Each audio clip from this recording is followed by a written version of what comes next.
and I'm just coming in to do a live episode, taking a break from work for a couple minutes because things have been absolutely crazy this week, and it's only Tuesday.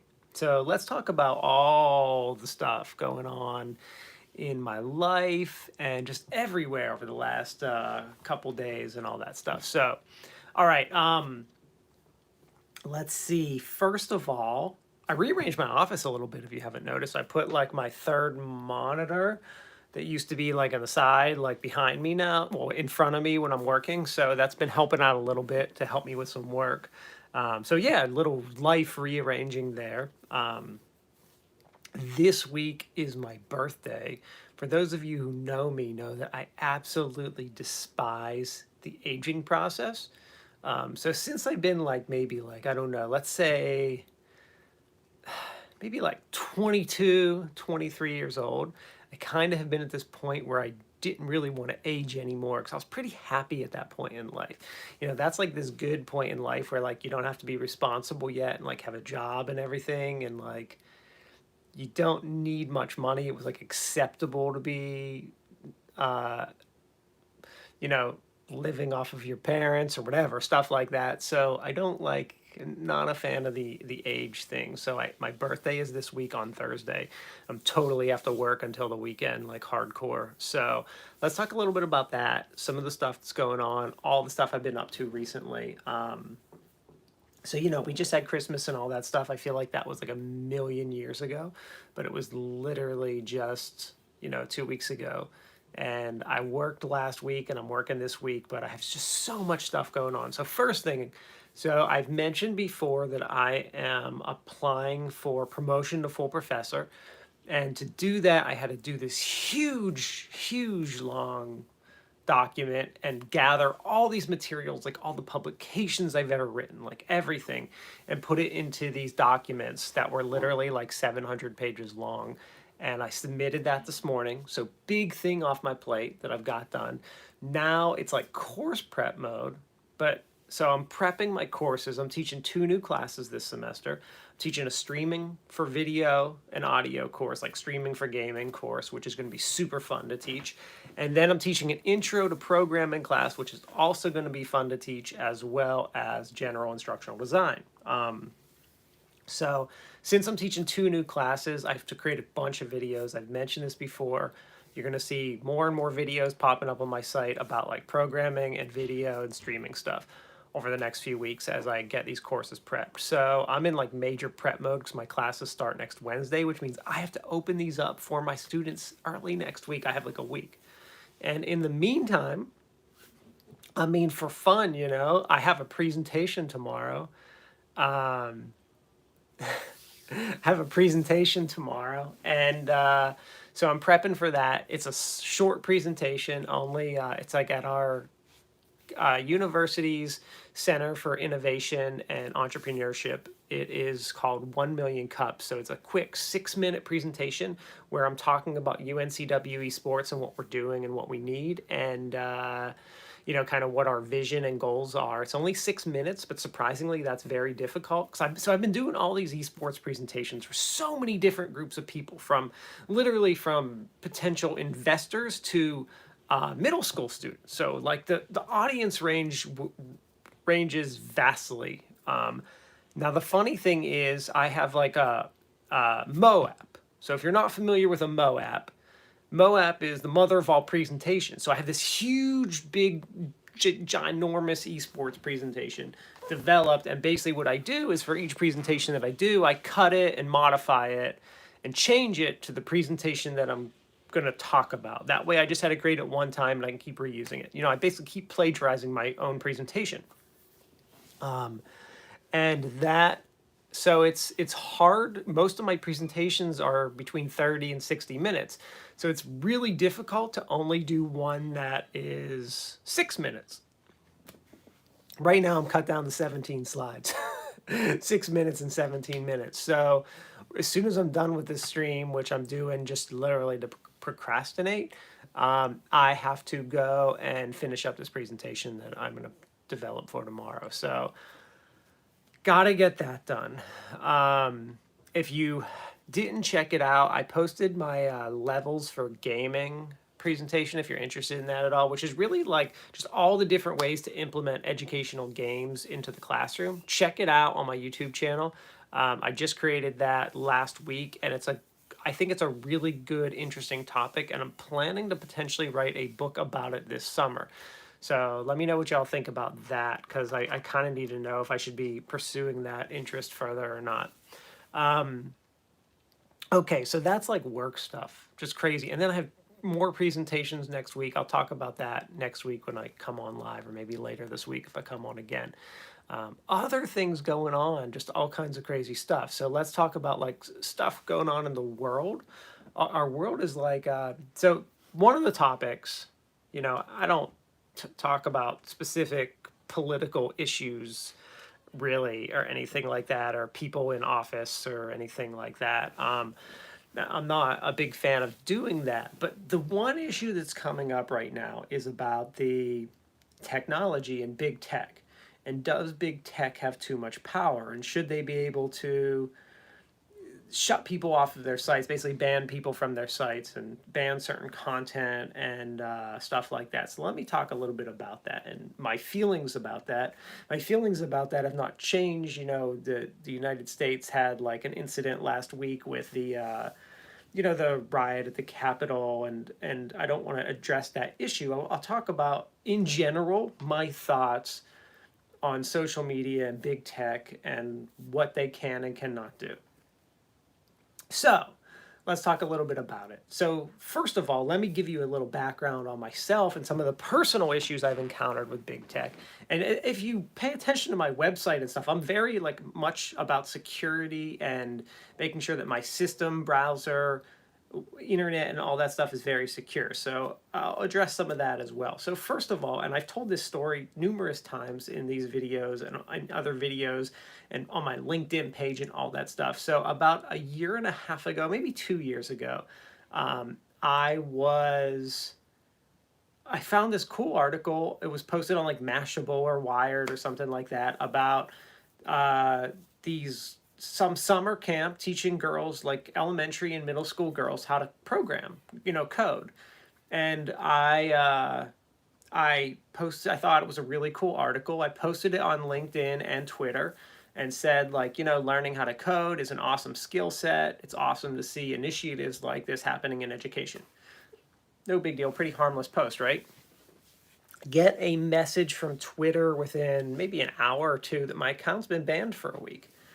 I can't remember the exact wording. I posted it at that time on my LinkedIn to say how ridiculous it was.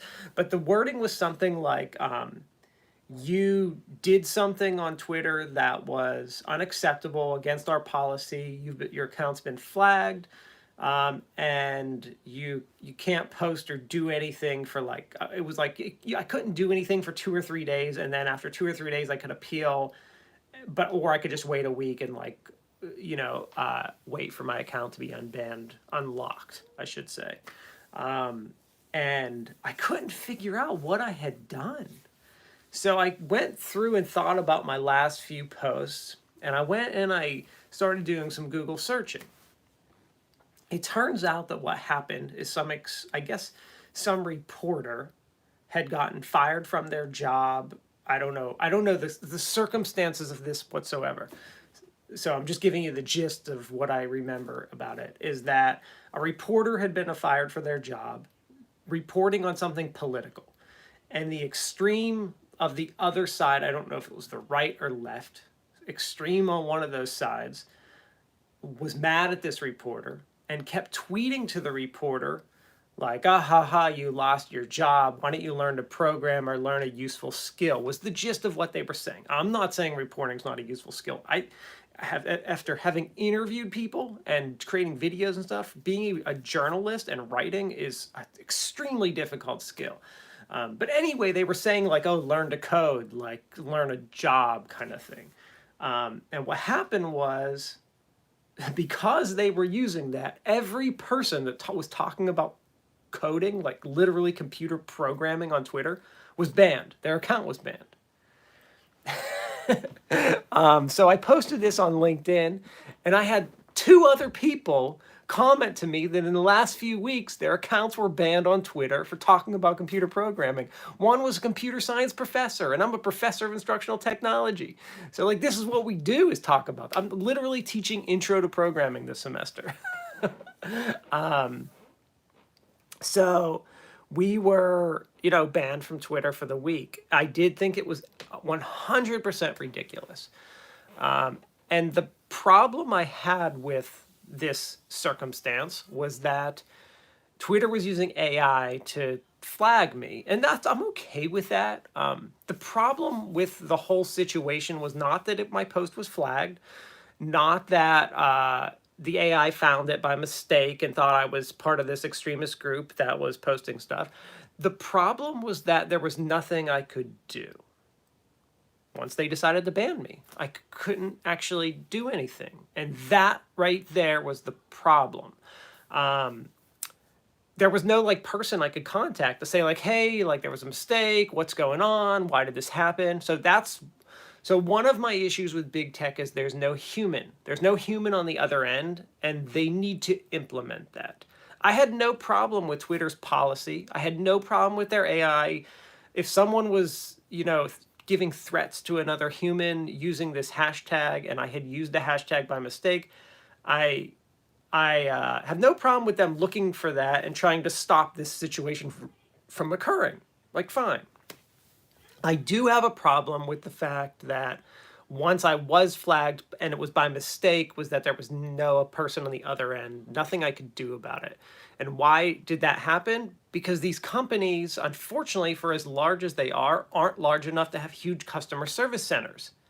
And so I think that one of the areas going forward for these social media firms is that they need to have customer service centers so they can deal with these kind of problems. Now, let me give you next case scenario. Next case is with Facebook. So my wife has a Facebook. She owns a company, Carefree Organics. She produces her own skincare and stuff. She doesn't. It's not like a pyramid marketing scheme type thing. This is her own product. She started this 7 or 8 years ago. She started this company, and she makes her own products. She has a couple employees, all that good stuff. This is her own thing. So she was creating a product that was using CBD oil, which, if you're not familiar with CBD oil, it's like the oil in cannabis that is, it doesn't have any THC, so it doesn't like make you high or anything like that. It's just the oil, but it's supposed to be, there's all kinds of research on it. It's completely legal. You can use it for everything. And yeah, someone just commented, oh, they use CBD. So what happens is she ran an ad on Facebook for her company, promoting her new product with CBD oil. And Facebook banned her whole entire account permanently. No warning, no message, no anything. Not even like hey, your account's shut down for a week or a month or a year. Your account, your business account, is permanently shut down. No explanation, no reason. And again, we started searching online, and we found that Facebook apparently has a policy, even though it wasn't written in their agreement. It just says there's a part in their agreement that basically says anything that we deem as bad, we can, flag, kind of thing. And apparently they had something against CBD oil. And so it wasn't just us, this was thousands of companies advertising it on their site. They were just going through and blanketly banning all of these companies. And they weren't just banning, like stopping the account or something. They were making it so that her company still cannot advertise on Facebook. This is like 3 years ago. Now, we found a way to circumvent that and advertise her products on Facebook, so it's not like a huge thing. But yeah, her account is still actually blocked. And the product she was advertising was not illegal. There was no explanation. There was no anything. But you can, if you search about it in Google, you see tons of people like my whole company's whatever was, we weren't a CBD company. We had one product out of many that was using the product, and her whole thing was banned. So there is a level of, these companies have a lot of power. Now, they do have power because they created a platform for that. So these are private companies owned by shareholders. They're all publicly traded, but they're still private companies controlled by a board of directors and shareholders and stuff. So I am all for them being able to make their own decisions as long as they're not, discriminating against people for certain things. We know what the Supreme Court has said, like sexual orientation, race, gender, that kind of stuff. You can't discriminate, age, all that, especially age. As I said, I'm getting older. This is my birthday week, so can't discriminate against people for that stuff. But they do have their policies, and you agree to their policies. And you are at the whim, if you have a business and you're making money from Facebook selling advertising, or Amazon selling, or eBay, or whatever it is, and they decide to ban your account, that's within their right. So your business or whatever needs to be prepared for that. Um, you know, it's kind of crazy, and it's not. So here's where I think. So I'm glad these companies exist. I think they're doing a lot of good things. There's a lot of positives. I use their services, and I'm grateful that this stuff exists, because imagine going through coronavirus without the internet and all this cool stuff we've had. Like it would have been terrible in like 1983. We wouldn't have had our only sources of information were newspapers, and in some ways that was all better, right? Like, with all the misinformation out there. So I'm grateful for a lot of the things these companies do, and I think that overall the people working for them have started out with all really good intentions.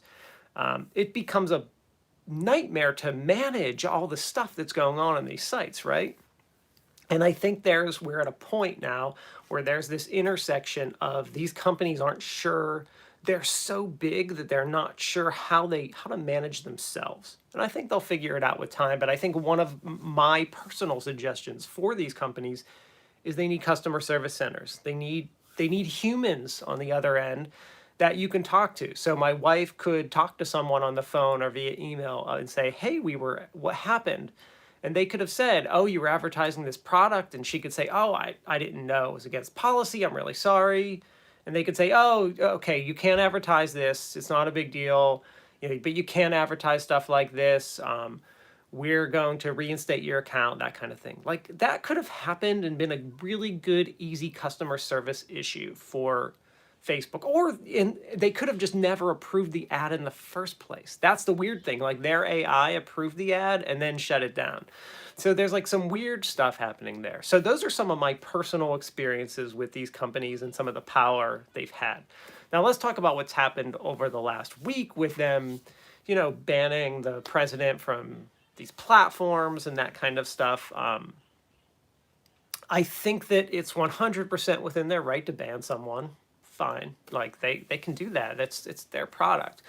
I think as the president, if I was president and I was banned on one of these companies, I would be worried, and I wouldn't be worried for 1 second.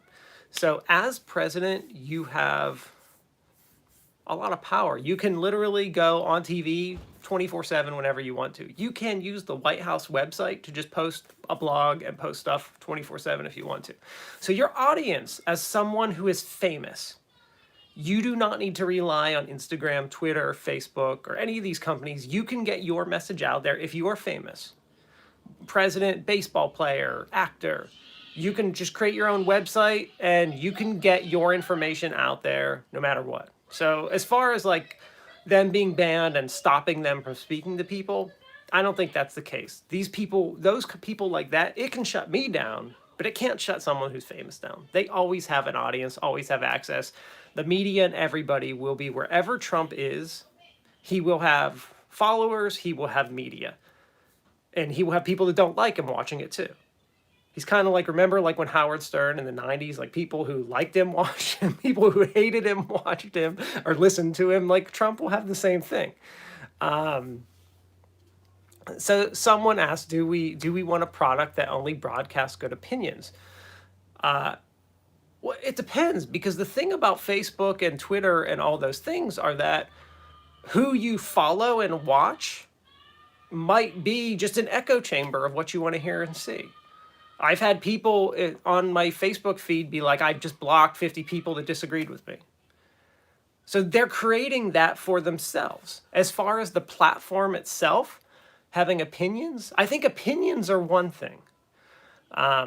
But the problem that we had with social media was that it became a chamber, a place for people to start to do illegal things, or things that were, almost detrimental to society. Posting, with coronavirus, literally posting like fake videos that they were trying to make them sound as if they were real. So it's one thing to like have like a fake video that's like Saturday Night Live or whatever, like a comedy that's supposed to be funny, not real.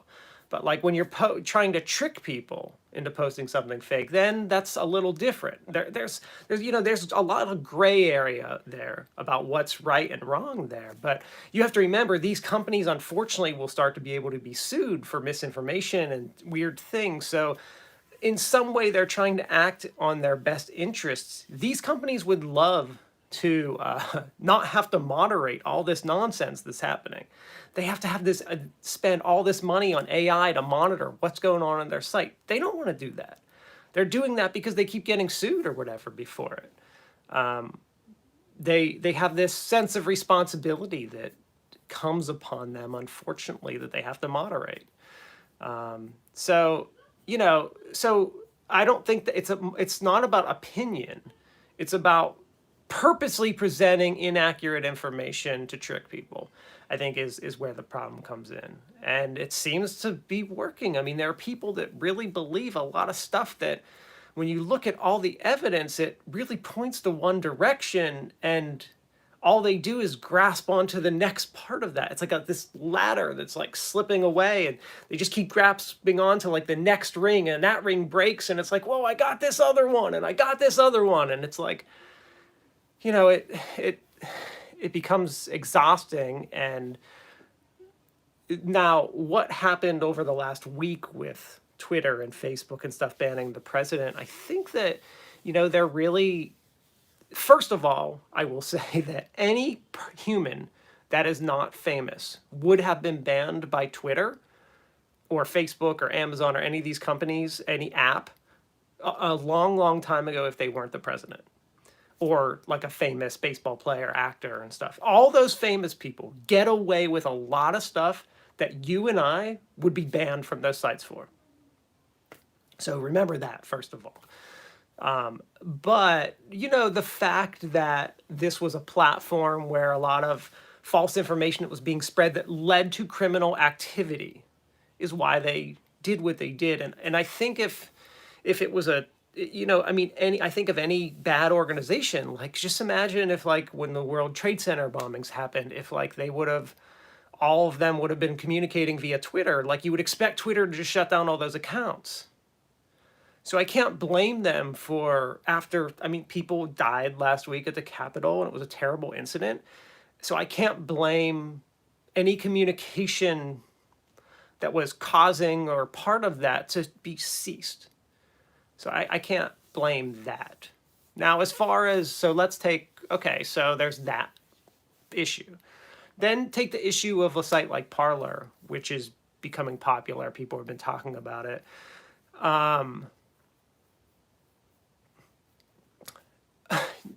No, I talk about all kinds of different issues. I just happen to be talking about this today. I usually talk about tech and education and learning and all kinds of stuff, but this is an issue a lot of people have been asking me about as someone interested in technology and like the security side and programming side of things, what my thoughts are about the issue. So I've been just talking about it today randomly. I kind of talk about whatever sometimes earlier in this episode I talked about I've been busy at work, and I've been talking about like building my new house and all kinds of good stuff like that. So kind of everything. But the other issue the last thing about this topic I even wanted to talk about was the whole Parlor thing. And when I do my show this week, I want to talk about this topic with my colleagues that come on Thursdays. And but the whole thing with Parlor. So let's take Parlor, and I don't even care about Parlor or whatever it is. So Parlor, the idea of Parlor is not new. In fact, when MySpace, Facebook, any of those places started, they started out as a Parlor, a place where people could post anything. And eventually what happened is they realized that okay, there's some bad people out there that are going to say or do some bad things based on what's on here, and we're going to have to moderate. And this can't be a platform for free speech anymore because that company, Facebook or MySpace or whoever, will be sued. So there have been numerous sites throughout the years that have tried to create an open platform where anything anonymous can occur, like anonymous speech, free speech, and unfortunately, all of them have went in the same direction, and that is that they all got shut down or all had to completely change because something illegal happened on the site, and it kind of ruins it for everybody. Same thing's happening with Parlor right now. They're going through just what all these other places have went through. They're gonna have to moderate if they want to come back. That's all there is to it. It's like, it's like a few bad apples ruin it for everybody. It's the same thing with all these sites. It's why there's the dark web. It's why I've got Tor installed on my browser. When people use Tor, it's like we invented Tor for the Department of Defense. Actually invented Tor, came up with the idea for Tor, a very secure website where no one could track you. And it's like, and unfortunately, all kinds of illegal activity happens on it all of a sudden. And now Tor is this open source web server, so they're not responsible. But like, when you're talking about a social media platform, it becomes, and it's just a crummy issue. That's all. I mean, it's just a. I wish things could be different, but we're a society where we can't just be left to do what we want to because we're too irresponsible. Someone messes it up for the rest of us, and so we have to deal with it. Now, fortunately, messing it up, like, it's pretty easy to fall within the rules. But hey, the two examples I gave you, I got banned from Twitter. My wife her company got banned from Facebook. So you know what? It's happening. It does happen. It's interesting and crazy, and I think what's happening now will bring some of these issues to light, and hopefully we'll see some solutions to them or some better forms of the way, better business with some of these big companies. So those are kind of my thoughts. So someone asked me, what did you ask about linking websites together? Is that what you asked? Oh yeah, the CBD thing is kind of crummy. The thing was, it was completely legal, a completely legal product that she was trying to advertise.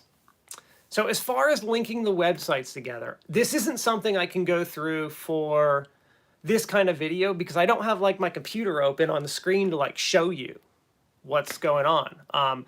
But I will tell you, so I do have a video that shows how to link them together, and I'm teaching an intro to programming class this semester, and one of my topics is HTML, CSS, and I'm going to be creating a new video on linking websites together in like the next 3 to 5 days.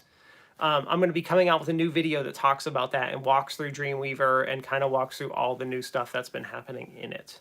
So if you, unless you have a specific question, I can try to answer it, but it's kind of hard without my computer to click on the page. It says my file can't be accessed.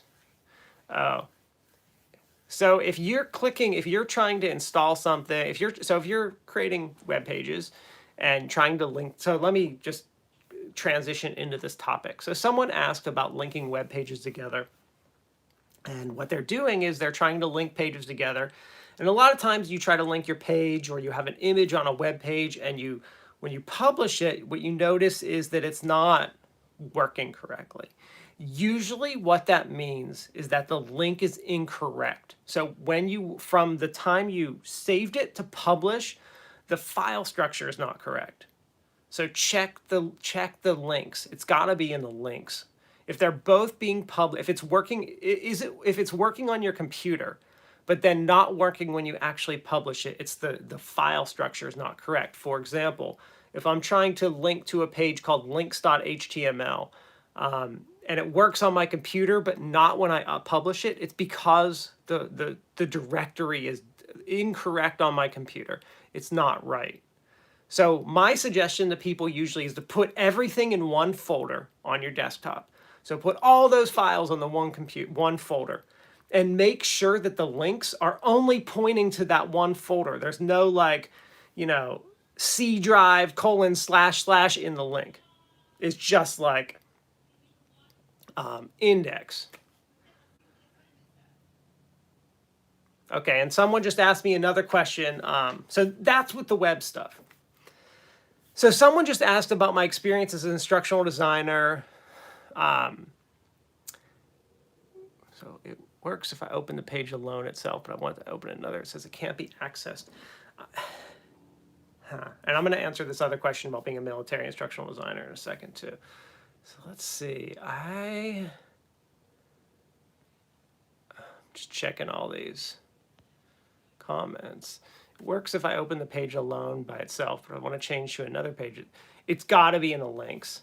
It's hard without me actually looking at it to identify the issue, but that would be my initial suggestion. Okay, somebody asks if a space I'd like to ask you about. So they want to ask about my experience as an instructional designer for the military. I'm interested in switching to ISD. Currently a curriculum developer. I assume you're a curriculum developer. Are you in K to 12, higher ed, or corporate? And you're considering going military?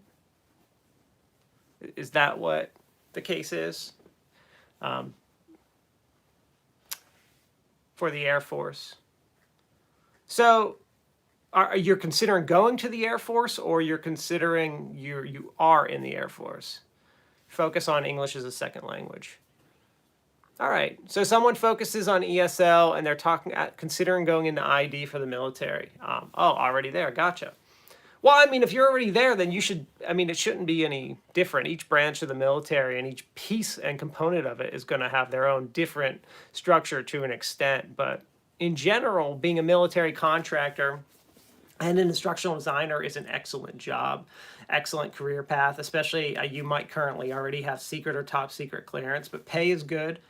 There's an endless supply of projects. I've never seen the field, I've been in the field since 2003, and that's through the '08 financial crisis. I've never seen, especially in military contracting, never seen it hurting. But right now, so that's in general, the field is good, pay is good, lots of opportunity to move pretty much wherever you want to, as long as you get on a good contract and aren't expected to move around, especially a lot of online work, though I will say that most of my alumni in military work right now aren't working from home. They're the ones expected to work in the office. At least not as much. Some of them are working from home. But pretty much all my students or alumni in corporate right now are all working from home. And the thing I will say about our field right now is that the money and the demand is in corporate ID. And the reason I say that is because coronavirus has pretty much shifted every company. Military was already there in a lot of ways. Military is much more stable, but I'm having students graduate right now starting in six figures in ID, moving into cities, but starting six figures in ID right now in corporate, because the demand for ID, basically converting content to e-learning or developing new e-learning content, is so high because of COVID. It basically pushed us forward, the instructional designers forward, I don't know, like 5 to 10 years or even further. I mean, I thought we should have been where we are right now in 2003, and we weren't. I couldn't believe it, but we weren't. So, just how to present, so many things, such demand right now for IDs in corporate. But the military role is always there. It's good, steady pay, good pensions, all the stuff about it is good. Even as a military contractor, all that's really great. So yeah, I mean, the only thing I didn't like about ID in the military was I didn't like working on any project that required secret clearance, because I couldn't be that isolated while I worked. I'm a big, I've got 3 monitors open, I've got an iPad, I've got my phone. I need stuff, and I need to be able to contact, read news, see stuff. So it didn't necessarily fit with my way of working, but otherwise pay was good, and jobs are out there. Lots of jobs are out there right now. I mean, I can't believe how COVID made instructional design the demand for it in the wake of COVID is surprising. Specific program apps I should learn. So if I was going to tell a new instructional designer what software they would want to go into, I would tell them to look at Articulate or Captivate. Those would be the two big ones. And I'd pick one of them because they're very similar. So if you can use one, it's pretty easy to learn the other. I would make sure in your resume you have that you can use both of them, and I'd download the trial of both of them, but I'd focus on one of them. I would put together a couple tutorials, learning how to use them, but pick a topic of interest, put together a couple tutorials for your portfolio using either Articulate or Captivate. Those are the two big pieces of software we use in the field. A third piece of software, something else I'd try to focus on a little bit, would be Camtasia for video. But I think that Articulate or Captivate, show some examples of, mobile, show some examples of, you don't need to get certification in either of them. Certification in those pieces of software isn't going to help you at all. Now, if you want certification in ID or masters in ID, that's a different discussion. But you don't need certification in the software. Not those pieces of software. It's not like programming where I would really recommend someone get a certification in it because they need to show they can program. Literally Articulate or Captivate are like PowerPoint on steroids. They're just like a step up from PowerPoint. So it's not like this huge thing that you need certification in. If you can use it, you can use it. Your portfolio will tell me if you can use it or not. And as someone said, yeah, really don't want a third graduate degree. I hear you. I understand. The key is being able to pass the interviews with the knowledge that you do have. So do you understand, you can go through any of my videos and start looking it up, but do you understand educational theory? Can you talk about instructional design models? Can you talk about multimedia principles or a learning taxonomy and things like that? Because if you can talk about all that stuff, you're going to do fine in your interviews and you're going to know enough to get by. If you could go to my website, download my book. It's free. The PDF file is free. Read through there. So much terminology I have in that book just throughout the chat. And it's really short too. It's not a long book. It's a quick read. If you can go through all that stuff, you will be able to fly through the theoretical part of the interview. And you'll just need to get through the technical and portfolio part, which is really showing them a portfolio, talking about why you design the way you do, some user interface stuff, and just having some Articulate and Captivate examples. And the funny thing is, I have a video about portfolios. When I show someone my portfolio, I don't show them real work samples because my clients, I can't show them the stuff that I developed for my clients. So what we've done, my company's done, is we have a PowerPoint presentation that has an example of a couple screenshots of mobile-based instruction, a couple screenshots of video-based instruction, a couple screenshots of regular training, and I walk them through that presentation, and that's always been good enough. If they want to meet with me privately and I can zoom in a real client's piece of work, we can do that as long as it's not recorded. But I don't think I've ever had a client really do that. Usually, even when they want something live, I just pull something up from YouTube and say, here's an example of what it could look like. They're pretty good with that. It's more about being able to talk them and walk them through that process. That's the part I actually enjoy most. I started out as a programmer, a developer, but I've really gotten into the talking to clients and walking them through and convincing them that my company's the best one for them and winning that proposal. That's what I like the best. I like just getting them excited for the project and telling them what's possible, what's not, like that strategy and thinking through their problem and how to solve it. HTML and CSS is important, but it's not as important as Articulate or Captivate. It is. It all depends what you want to do. I would say that right now, if you're an e-learning developer, learning LMS developer, 90% of your work is Articulate and Captivate, which is, in my opinion, kind of boring. And I'm not the biggest fan of those pieces of software. I think they're really cool and can do some stuff, but it's not I'm not excited by it.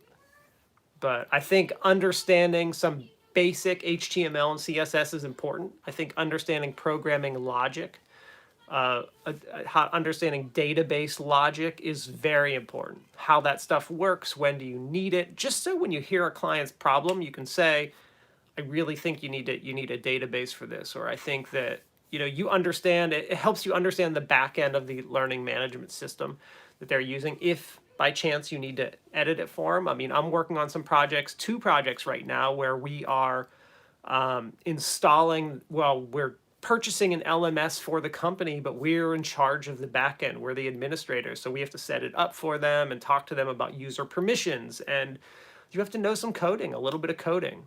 And I think then you have graphic software, which is like Photoshop and Illustrator, being able to, do some basic edits in them at the very least. Because usually when we're using images, we're always buying them, or the company's graphic artist develops them for us. We don't usually develop images, but a lot of times we might have to change the color or the size. And I have to understand the file types and how to use them, how to change them. So yeah, I guess it's kind of an extensive.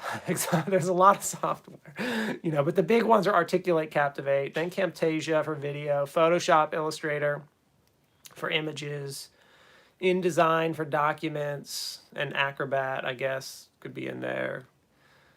A little bit of HTML, CSS, some database understanding. I mean, I can keep going, but those are the real basic is Articulate or Captivate. Can you do basic e-learning development?